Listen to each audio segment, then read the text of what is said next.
you like to sit or stand? No, I gotta stand. Okay, no worries. I really liked your singing. Thank you, Maharaj. Thank you for the phone call yesterday. I hope it helped with the story. I didn't tell the story about the ticket, but I did over the phone to someone else. It was a very nice story. How's that? Maybe it's Krishna's arrangement that we don't have the book here because I was planning to read an earlier offering from another book. I know it's a bit controversial and unorthodox. They're not my two favorite words. My most favorite word is horripilation. But anyways, I haven't reached that stage yet. So this was my offering, was published in the book of 2013. It goes, and I kind of liked it.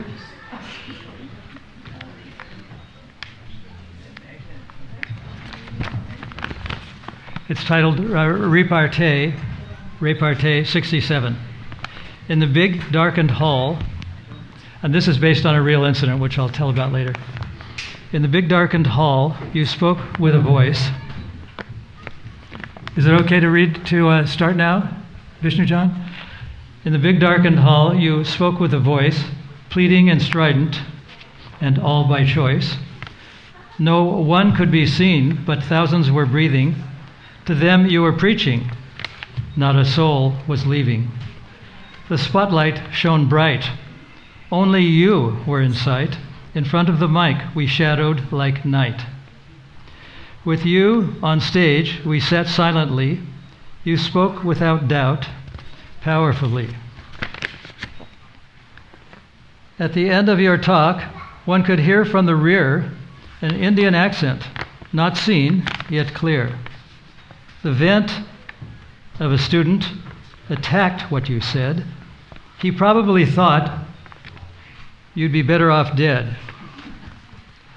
He'd come from your land, no question mark there. You knew this for sure.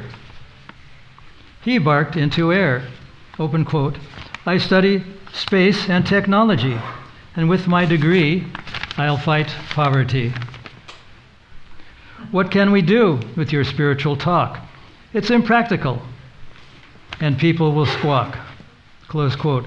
You said, open quote, that's good, close quote, but called him a crow, eating filth and garbage with gusto, ho-ho. A starry-eyed shopper in America's chamber, open quote. You're satisfied, but you're a beggar. I'm a giver, close quote. You roared into the dark, open quote. I've come west to help to ignite a spark, close quote. Maybe he sensed an order in math that sent him walking the circular path. Silence rang out. He'd backed to the wall. You'd put life in balance in the big darkened hall. 0 for science, 10 for religion. Seeming precision reduced to a pigeon. You reached out to the masses, wolves on the prowl, seeking to gobble things most foul, to the hate, with a capital H, A-I-G-H-T, not the great, to the hate, not the great, you brought love feasts, and Krishna's message to human beasts. Happies from hippies who'd tried it all. Life was in balance in the big darkened hall. End of poem. I know you didn't come for a poetry reading. But anyway, you're stuck with it. Okay. Now I'm going to read the offering that I don't like.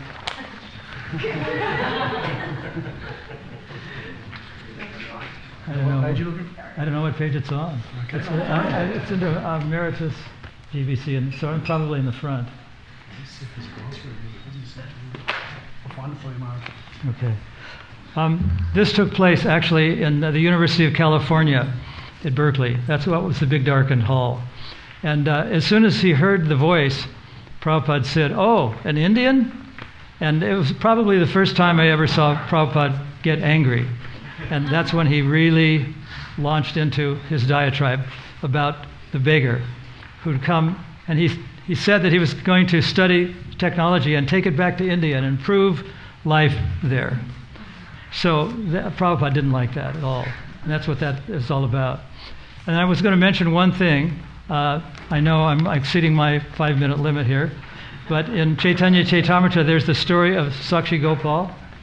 This is my current reading. I'll continue this story in a moment. Srila Prabhupada, camaraderie between devotees is what you expected when you formed ISKCON.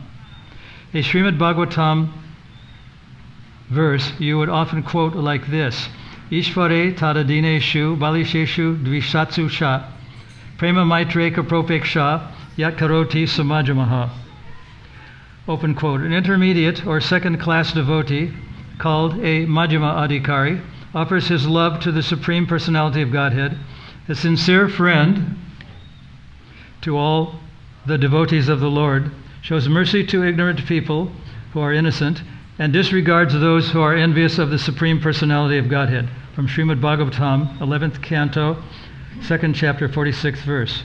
Moreover, the Upadeshamrita states, Dadati pradiganati guyam akyati prichchati bhukte bojayate chaiva sadvidim priti lakshanam. Open quote. Offering gifts in charity, accepting charitable gifts, revealing one's mind in confidence, inquiring confidentially, accepting prasadam, and offering prasadam are the 6 symptoms of love shared by one devotee and another. Close quote. Here the word guyam is translated as, open quote, confidential topics, close quote. In the word-by-word meanings, elsewhere, guyam is translated as, open quote, secret, close quote, and, open quote, the most confidential, close quote.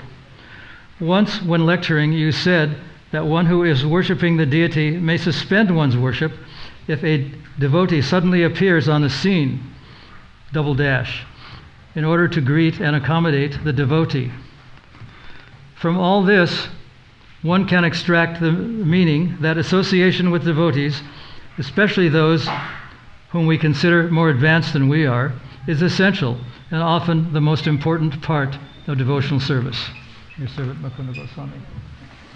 So the story of Sakshi Gopal, you know this because it's narrated in Chaitanya Chaitamrita, was that there were 2 Brahmins. One was an aristocrat, an older fellow, and the other was kind of not a highly born Brahmin. And they ventured northward from Vijayanagar to Vrindavan. And the older Brahmin wanted to award the younger Brahmin something because he had helped him on this journey. Just to move around, because he was an elderly person and this man was a very young person. So he said, I'm going to give you my daughter in marriage. So they traversed back to Vijayanagar, and when they got there, the son of the aristocratic elderly gentleman said, there's no way that I'm going to let my sister marry this man because he's a Shudra, and it would be against all Hindu rules. So I want you, he was saying this to his father, I want you to just say that you don't remember anything. You don't have to lie, just say you don't remember anything. And the young man was very disturbed about this because he didn't want the elderly Brahmin to break his promise before the deity. And so he called all the village elders together and he said, so if Gopal, the deity in Vrindavan, comes down here and witnesses, will you all agree to the marriage? And of course they said yes, because they were all atheists and they didn't think a deity could walk that far, and he couldn't be carried that far because he was very large and very heavy.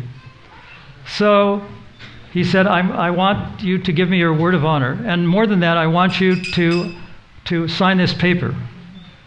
And in those days, which was over 500 years ago, it was a story narrated by Nityananda Prabhu in 500 years ago, so we don't know when, but it was definitely more than 500 years ago. Prabhupada translates, get it down in black and white.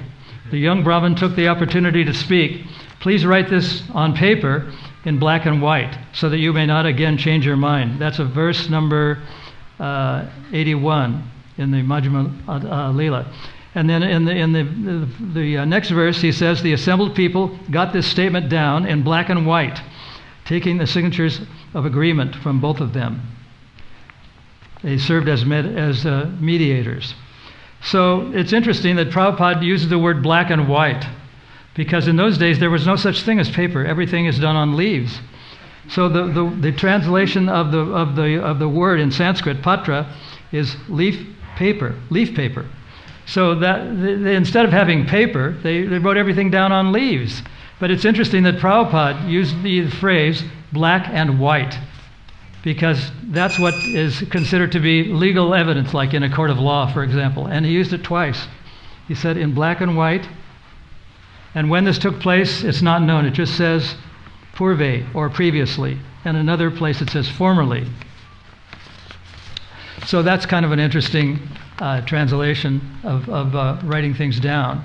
And we think it's important because Prabhupada, even though his disciples sometimes were sound asleep at 2 o'clock in the morning, would arise and begin his translating work. And he spent a lot of time translating his books. And once he said that my only complaint is that people don't read my books. And when he finished the translation of Nectar Devotion, which was in about 1972, most of the translation had been done in the United States, he said that all of you, each one of you, these are exact quotes, must read this book continually, over and over again. Not just once to check it off that I've read Nectar of Devotion, but to read it over and over and over again.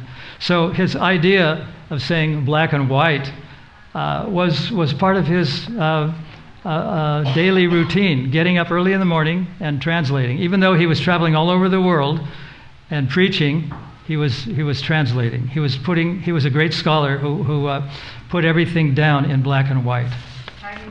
So that's my offering. And if we have time, which we may or may not, I want to call on a couple of newly minted devotees, namely Tanu Rajni and Sajana, to speak a little bit about their realizations about Prabhupada. Thank you very much. Thank you.